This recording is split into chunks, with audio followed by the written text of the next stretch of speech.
too late. Now family, we the ones who gotta delegate. Get that money in the power, never be fake. Stick to cosign for 3. What did he say?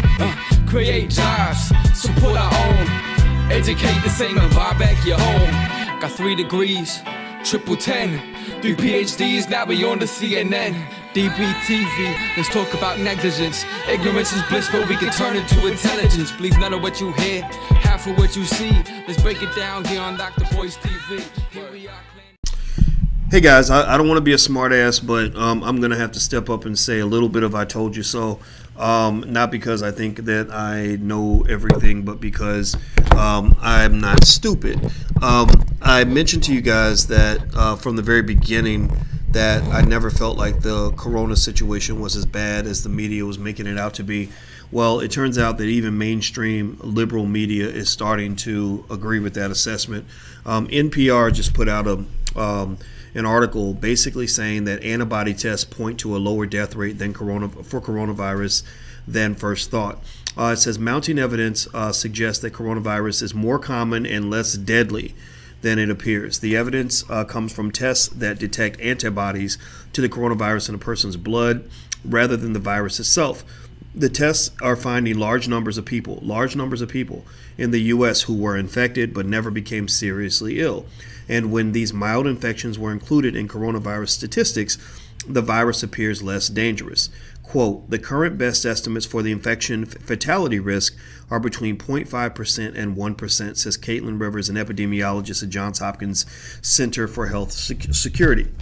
Now let's talk about that, what that means. First of all, it's very, very hard to catch the virus. Only 1 in every 200 to 300 people catch the virus. So that means if there's 200 to 300 people in a room, one person's going to get it. And the person that gets it is usually going to be an old person or somebody in a nursing home or over the age of 70. Secondly, a 0.5% death rate or 1% death rate means that if you have 100 people who were unlucky enough, these are lottery winners basically, like people who were unlucky enough to catch the virus, out of that 100, one of them is going to die.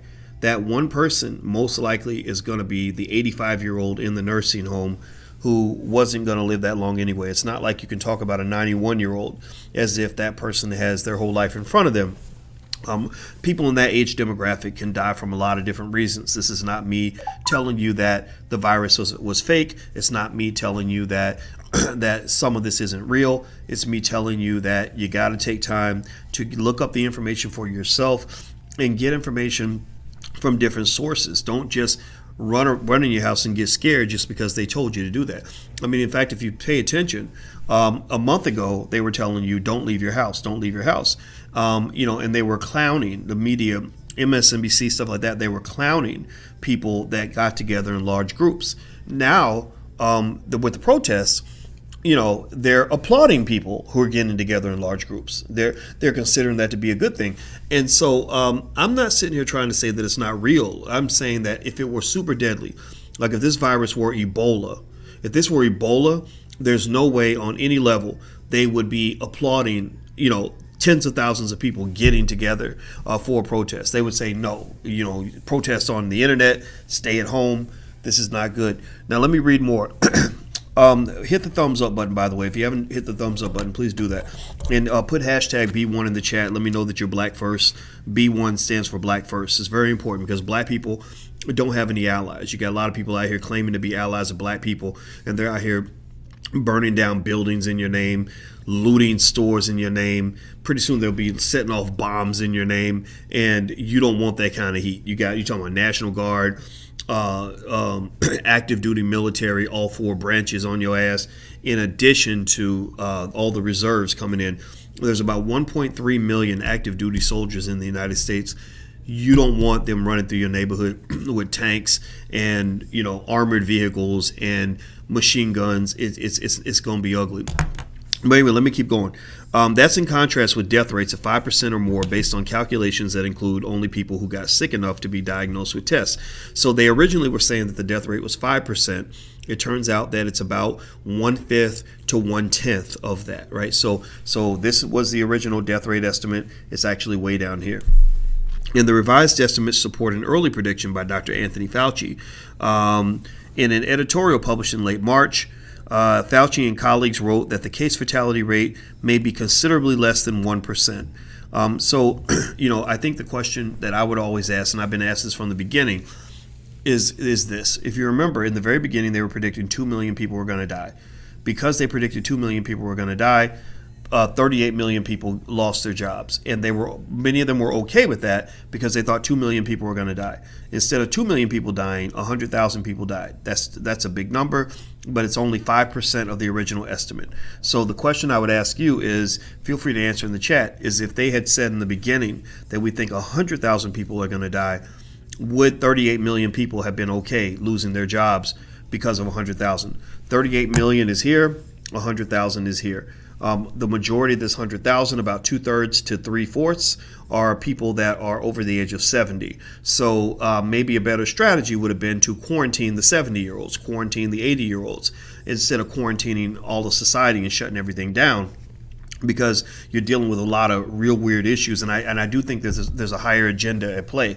Remember, I don't think it's a coincidence that all this social unrest occurred right on the heels of the virus. I think that it's all a coordinated strategy to bring down capitalism, to take down the state, to undermine the Trump presidency. I don't care what you think about Trump one way or the other one. I don't care. I care about you and your family. I don't really care about Trump.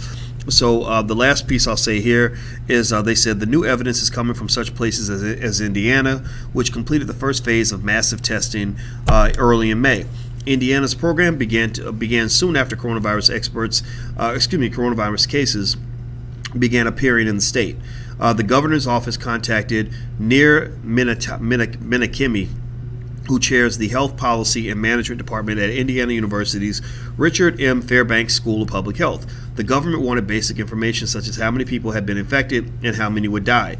At the time, it was really difficult to know for sure, and frankly, not just in our state, but any state. That was because health officials only knew about people who had been sick enough to get tested for the virus. So that's one of the factors that I factored in because I'm a statistician, right? So I know these things, right? In the sense of that I'm not a doctor, but I talk to a ton of doctors, and I remember thinking, okay, so first of all, we're not really testing a lot of people. The only people getting tests typically are people that are sick enough to get a test.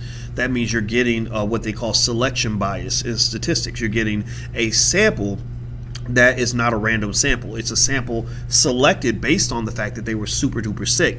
So I said clearly the infection rate is probably much higher than what they're saying. And if you look at any fraction, when they look at mortality rates, it's basically the number of people that died divided by the number of infected people. So as the denominator gets bigger, the whole fraction gets smaller. So basically, because you weren't factoring in all the infections in the original calculation, your calculations were wrong. They were dead wrong. They were ugly wrong. And this was something that I felt from the very beginning.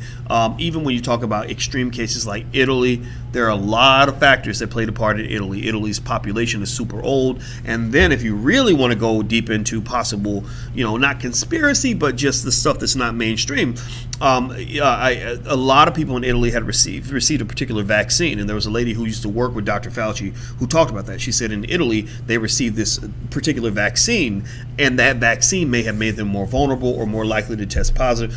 I don't know. That part I don't know. I'm not going to get into that too much. I'm just going to say at the end of the day, in the very beginning, I've told you guys, I think you got to be really careful in this day and age. There's a lot of misinformation, a lot of propaganda, a lot of manipulation taking place.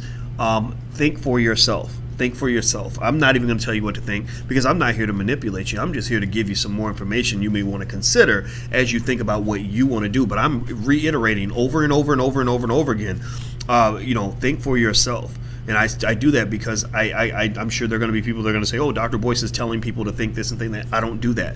I need you to activate your own brain.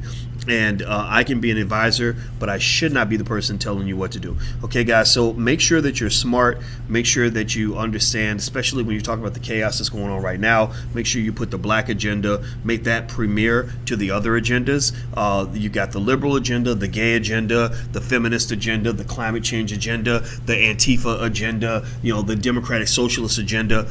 Put the black agenda at the top of that goddamn list. Excuse my French. Put the black agenda, B1, all the way. Number one, I believe that the number one part of the black agenda that hopefully we can all agree on is freedom. Freedom means sovereignty and the ability to make our own decisions without interference from outside forces. Freedom might mean economic freedom, which means establishing an independent economic base that allows us to do the things that we want to do. You know, the people on the far left, they have an economic base. They got billionaires like George Soros paying the bills. The far right, they have an economic base. They got people like Donald Trump and the Koch brothers paying the bills.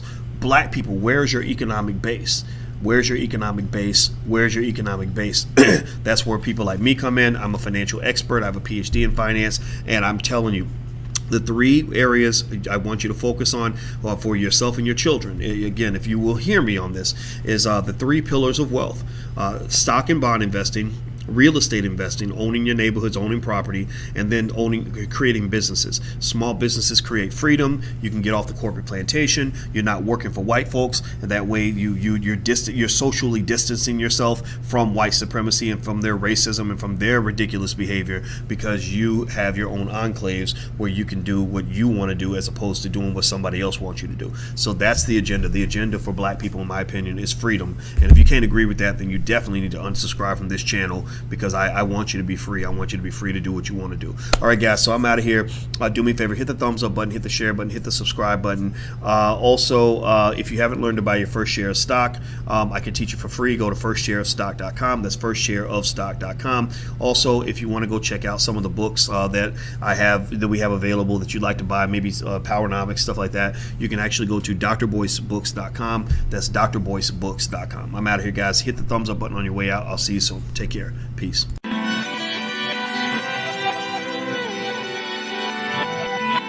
Here we are, clan the isms, cataclysm great. Our people out here struggling, trying to make it in this state.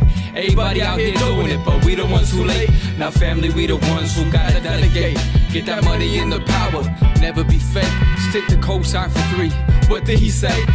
Create jobs, support our own. Educate the same and buy back your home. Got 3 degrees, triple 10, 3 PhDs, now we on the CNN. DBTV, let's talk about negligence. Ignorance is bliss, but we can turn it to intelligence. Believe none of what you hear, half of what you see. Let's break it down here on Dr. Boyce TV.